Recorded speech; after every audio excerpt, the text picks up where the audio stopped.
Celebraciones entre el colectivo de psicólogos murcianos. Hace poco han sido reconocidos como personal sanitario.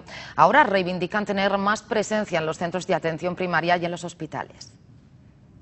Desde 2003, el gremio de los psicólogos ha luchado para ser reconocidos profesionales sanitarios, algo que desde el 22 de septiembre queda recogido en la Ley General de Salud Pública. Para recibir este reconocimiento, los graduados, después de la carrera, deben realizar un máster específico. Así queda inscrito en el BOE desde el pasado 5 de octubre.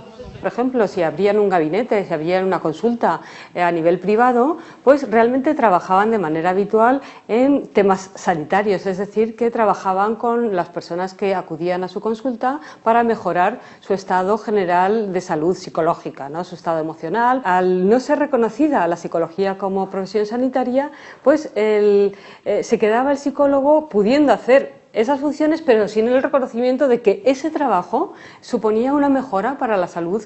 Un obstáculo ya superado, pero para llegar hasta aquí, los psicólogos han tenido que atravesar un largo camino.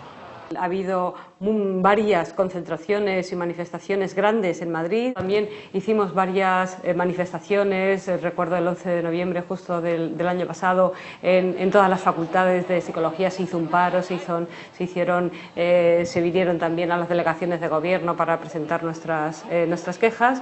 Unos objetivos cumplidos, pero todavía queda mucho por mejorar. Desde el Colegio de Psicólogos de la región piden poder tener mayor presencia en todos los ámbitos, como por ejemplo la atención primaria o formar parte de equipos en los hospitales.